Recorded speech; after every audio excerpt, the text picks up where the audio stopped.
Welcome. Will you please state your name, when you joined the chorus, and how long you were in the chorus? My name is Jay Lesiger. I joined the chorus in January of 1981. I left the chorus more or less for good in 93, 94, but I came back twice for specific concerts. Could you tell us a little bit about why you joined the chorus?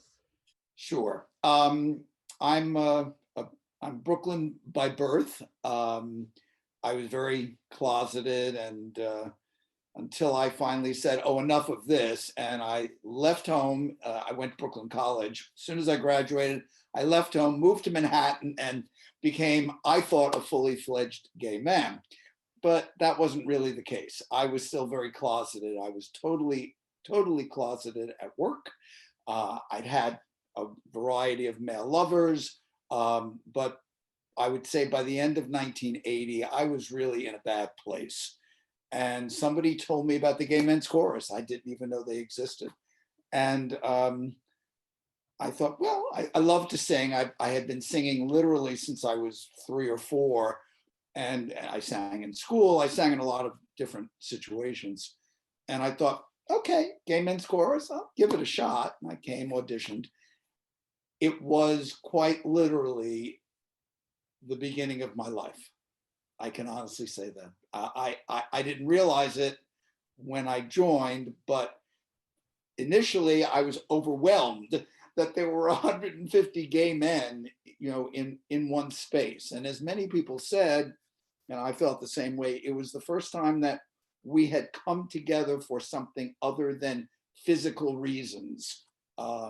The 70s and, were pretty wild. And suddenly here we were about to do something, I don't know what else to call it, something artful, something meaningful.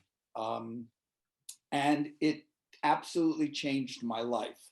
I didn't come out at work right away. That was later, but I told everybody about it. I told my family about it. My brother came to our very first concert at Bonds, which when I think back seems almost primitive. And then for our very first Carnegie Hall concert, I finally came out to my mother. I was 32 years old, for God's sake, but I thought, if I'm going to sing at Carnegie Hall, my mother's going to be there. And she was great. She knew, we just never talked about it.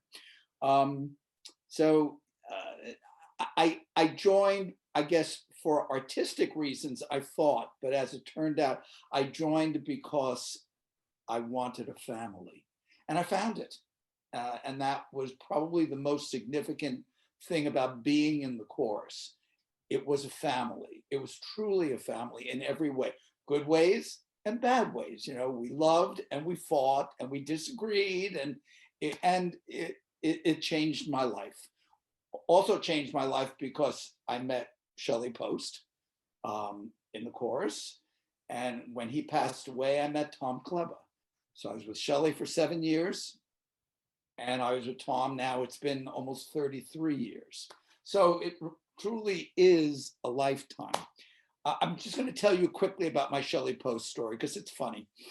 I was on my way to our first Lincoln Center concert, and I got on the subway, and at the next stop, 3 guys got on with black folders, just like mine.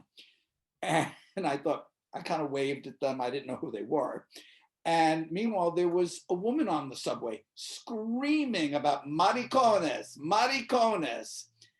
And I looked at them, they looked at me, and I said, I guess we can't sell her a ticket to the concert.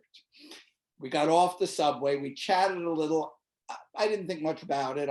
We went in and we had our rehearsal. As I was going back to the subway, somebody called my name, and there came this man rushing down the subway platform, who was Shelley Post.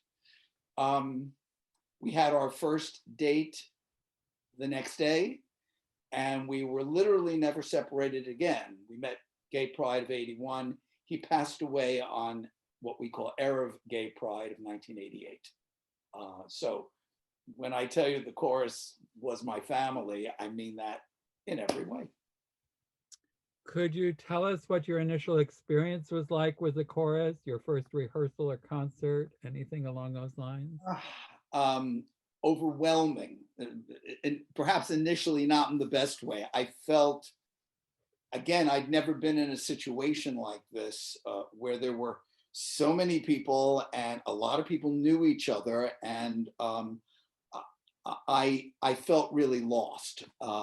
It was pretty scary.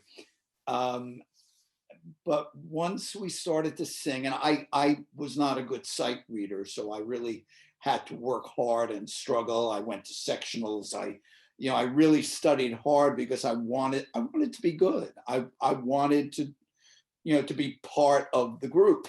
And so what began as something that was overwhelming became something that was really quite amazing and quite remarkable. So yeah, that was the beginning. Could you talk about a favorite moment or two you've had in the chorus? Well, the chorus initially had two subgroups, the chamber choir and the stepping tones. I was the stepping tone. There were 24 of us to start with. And we were sort of the singing, dancing subgroup that would appear perhaps in major concerts, but could be sent to other venues because we were relatively small. We weren't great, but it was fun to do. And for me, I guess the most exciting thing I got to do, You Could Drive a Person Crazy, the Sondheim piece from Company, with Martin Teitel and Charlie Carson, and at Carnegie Hall, and it was quite amazing. I don't know if anybody past the 10th row could hear us because we weren't mic'd, but it was fun. I mean, yeah, it was a thrill, no question. I guess another highlight was when we did the David Conte piece that I had commissioned for Shelley, which was called Goodbye My Fancy. It's based on Walt Whitman's last poem. It's written for male chorus and a soprano saxophone. And it was gorgeous. I mean, David Conte was an amazing composer. And from the first time we did it, it just filled me with such joy and sadness, but joy. And that was wonderful. Of the many concerts you've done, do you have a favorite or two? Yeah, I guess the very first Sondheim concert. I am a Sondheim devotee. Big surprise. Actually, I was going to do this. I know I'm out of camera now. I was going to wear this for our interview, if I can turn it right side out, which says, I'm not going to be able to do it. Hang on, Jim, be patient. I'm getting there. Which says that. Okay. Yes, loving Sondheim's not a choice. It's who I am. The fact is that Sondheim amazingly gave the chorus leave to do any and all of his music without paying for any rights. He just said, do it. Larry Moore, of course, did many of the arrangements. He and Steve had, I think, a pretty good working relationship. But probably the most exciting concert was the Sondheim concert for a number of reasons. First of all, because we were singing all this amazing music. Also, Steve was going to come, and someone had to deliver the tickets to his house. My hand shot out. I said, I'll do it. I'll do it. So the one and only time I actually got into his house. Steve wasn't there. His assistant, Steve Clark, was there. But just to be in the inner sanctum, as it were, I felt like I should worship at his piano. But as I say, he was very, very kind to us. He really was. So yeah, I think that, our Sondheim concert was the most thrilling for me. What is your most memorable thing about being in the chorus? Being part of a family. It really was. I never really felt that I had a family, and I'd never really belonged to any group before. So this was an amazing experience for me. I mentioned Peter Manette. Peter, Randy Kaplan, and I were always together, and we became known as the Andrews Sisters. Gary knew he could not split us up for a concert because we simply would not stand for it. We had to be together. We were all short second tenors, so it wasn't a real problem. But it gave me a sense of belonging, a sense of being a gay man, and not ever really feeling ashamed about it. You know, I mentioned Shelley. Shelley was the chorus chairman for several years, and then a while later he became ill, and when he died, I had to make a decision. I was working for Bristol Myers then; that was my full-time job, and I was very closeted. And but I put a notice in the New York Times saying Sheldon Post died of AIDS. It became a nightmare because his family sued me, and I was in court for 2 years. And the chorus was there to hold me and take care of me, and that was remarkable. Also remarkable was several months later, I met Tom Kleber, and truly I was not looking for another partner, but he was amazing. And even though he was all of 25 years old, I was 40. I mean, I felt like I was robbing the cradle, but he was an oldest child, and he had a real sense of what needed to be done. And as I say, here we are almost 33 years later. So you see what I mean, sense of family. I'm still close with several people. Randy Kaplan is one of my closest friends. Even though I don't live in New York anymore, I now live in California, I try to keep in touch as best I can. Finally, the chorus has led the way on many important moments over the years. How do you see the chorus leading the way to change going forward? Well, having been away from the chorus for a very long time now, I haven't seen the what I'll call more current developments.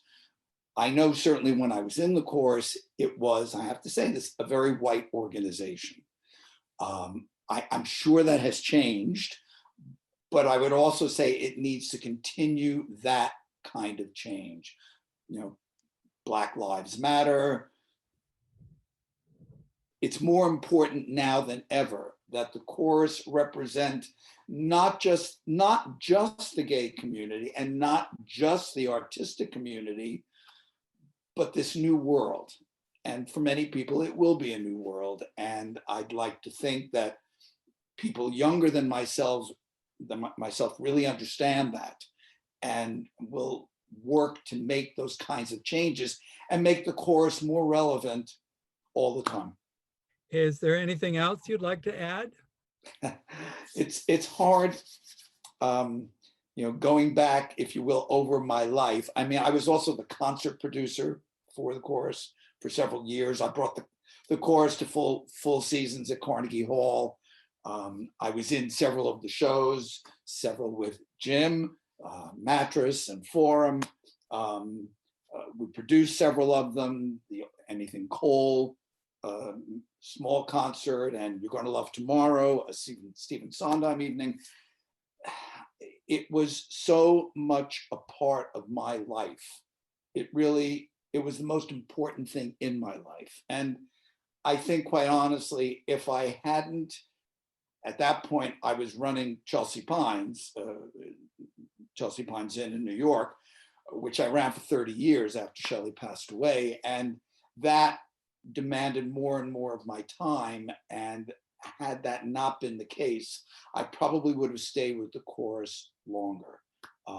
But I continued to come to concerts, and I will always be a chorus supporter. It's very important to me, and I know it's very important to many, many people. Thanks for participating, Jay. Thank you, Jim. It's a real pleasure.